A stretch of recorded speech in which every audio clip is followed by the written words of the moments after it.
Bonjour, merci d'être avec nous sur France 24 pour ce nouveau numéro de Cap Amérique. Une émission consacrée cette semaine au Grand Ouest américain, la dernière frontière, une terre riche en légendes qui a façonné l'identité américaine.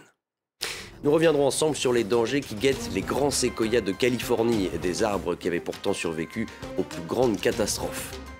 Nous nous rendrons dans un lieu aussi mythique que spectaculaire, le Grand Canyon. Et enfin, nous prendrons des nouvelles d'une espèce peut-être en voie de disparition, les cow-boys. Et on commence notre voyage au parc de la Sierra Nevada en Californie, une région touchée par la sécheresse due au réchauffement climatique. Une sécheresse qui menace les séquoias, ces arbres gigantesques, les plus grands du monde. Des arbres qui peuvent pourtant, ironie du sort, être d'une grande aide pour lutter contre le dérèglement climatique, notamment par leur capacité à absorber massivement du CO2. Regardez.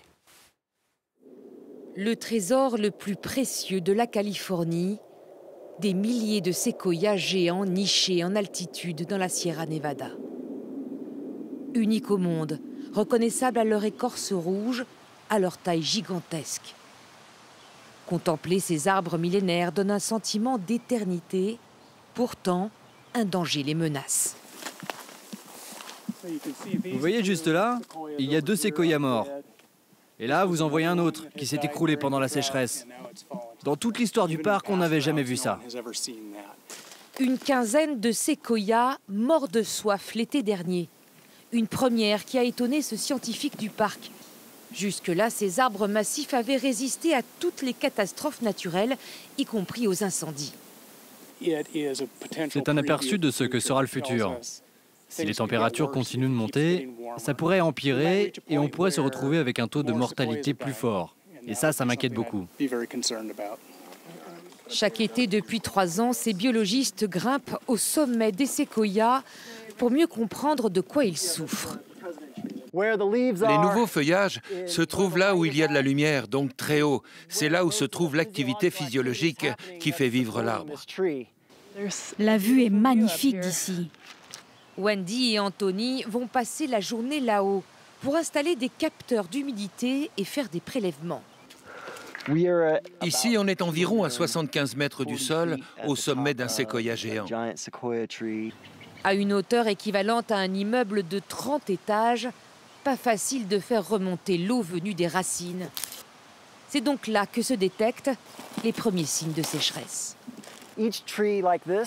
Chacun de ces séquoias a besoin de 2 à 3 000 litres d'eau par jour quand il fait chaud, et il consomme bien plus d'eau que n'importe quel autre arbre. À la cime du séquoia, ils ont repéré des taches brunes. Aucun doute, l'arbre déshydraté sacrifie certaines feuilles pour économiser de l'eau. Depuis la conquête de l'Ouest, l'homme a massivement déforesté les zones peuplées de séquoias. Il n'en reste que 4%. Avec la nouvelle menace liée au réchauffement climatique, certains scientifiques imaginent déjà des solutions radicales pour les sauver. Dans ce laboratoire, on clone les séquoias. Ce biologiste a lui aussi grimpé à la cime des géants de Californie pour récupérer de jeunes branches sélectionnées avec soin. On va faire une copie génétique d'un des plus vieux et plus grands séquoias au monde. C'est le champion des champions. Les clones de séquoia grandissent ensuite durant 5 années à l'abri dans cette serre. Plusieurs centaines vivent là, avant d'être replantés dans le monde entier. Objectif, reforester pour lutter contre le réchauffement climatique. Ce petit séquoia, lorsqu'il deviendra grand, absorbera 400 tonnes de CO2 et relâchera autant d'oxygène dans l'atmosphère. Cet arbre est âgé d'à peu près 2500 ans. En plantant ce clone, on remet les compteurs à zéro et cet arbre va pousser pour 2500 autres années. Le plus grand arbre vivant au monde, à la fois source d'espoir et d'inquiétude. Victime du réchauffement climatique, ce monument végétal pourrait aussi être un des sauveurs de la planète. L'année dernière, ils étaient 6 millions de touristes à se rendre en Arizona pour visiter le Grand Canyon, le second parc national le plus visité des États-Unis, un lieu connu évidemment pour ses paysages impressionnants, mais vous allez le voir, au Grand Canyon, il n'y a pas que des beaux panoramas. C'est un incontournable de l'Ouest américain. La cathédrale géologique du Grand Canyon draine chaque année 5 millions de visiteurs. Mais autour de cette immensité majestueuse se cachent d'autres gorges plus secrètes et tout aussi éblouissantes. Première étape, se faufiler dans le canyon de Picaboo.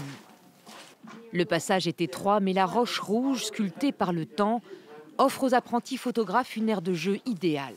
Vous avez toutes ces rayures et ces textures différentes que vous pouvez mettre en valeur. Donc si vous êtes là au bon moment et que la lumière fait briller la paroi, c'est de l'or pour un photographe.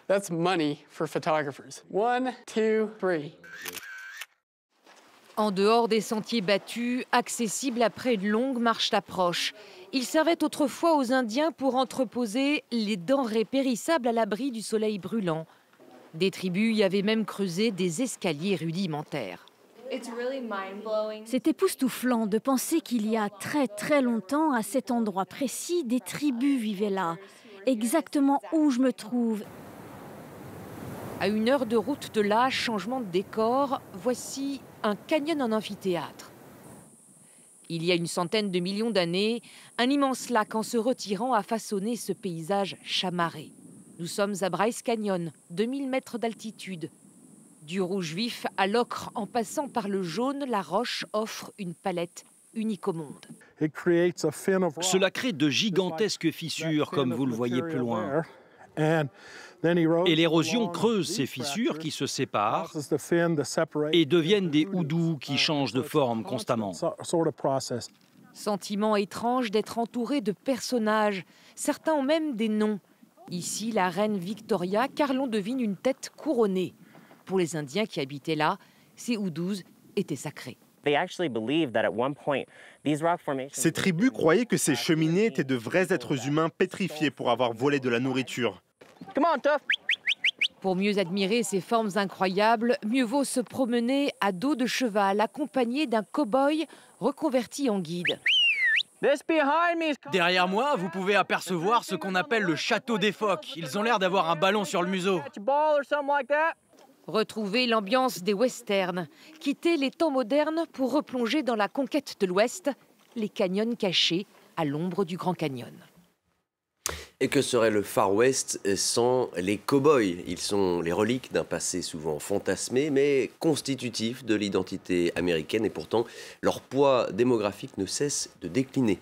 Il y a 50 ans, devenir cow-boy était encore un choix d'avenir. Ce n'est plus le cas aujourd'hui.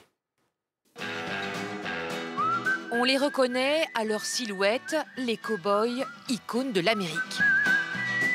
Ces hommes de l'Ouest solitaires ont fait le bonheur des westerns. Mais aujourd'hui, leur destin n'est plus assuré. Sur les hauts plateaux du Colorado, Jim peut mettre une journée entière à rassembler son troupeau. Mais ce cow-boy de 67 ans est usé par un métier très exigeant. Je travaille 12, 14 heures par jour. Au moins ça m'occupe et je suis dehors. Mais ce n'est pas facile, c'est un dur métier et mon corps commence à le payer. Les cow-boys traditionnels sont menacés par l'élevage intensif, des ranchs à taille industrielle comme celui-ci détenus par des fonds d'investissement. Jim ne peut plus faire face à cette concurrence qui fait baisser les cours de la viande et le prix du bétail. Les temps ont changé. Ce n'est plus le cow-boy face à la vache, c'est le cow-boy face aux ordinateurs. Les deux enfants de Jim ne veulent pas prendre le relais.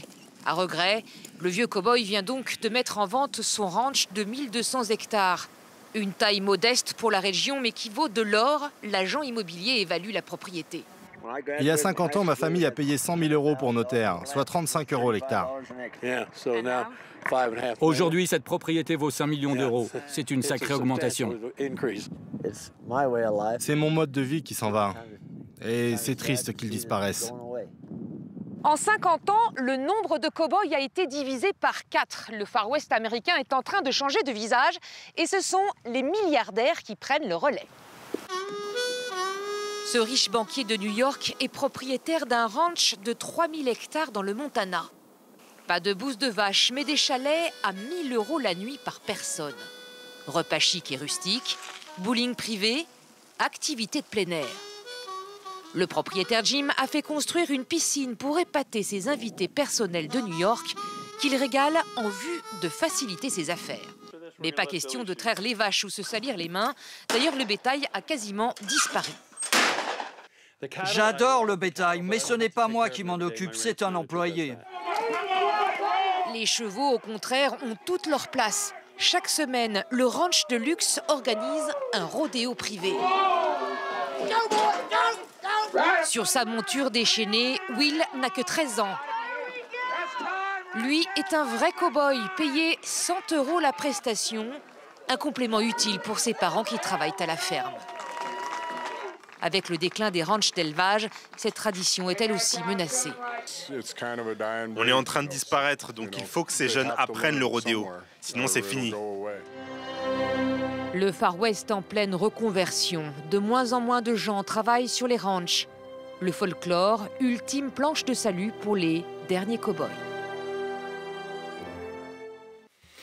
Et c'est la fin de ce numéro de Cap Amérique. Merci de l'avoir suivi. Et l'émission revient la semaine prochaine. À bientôt sur France 24.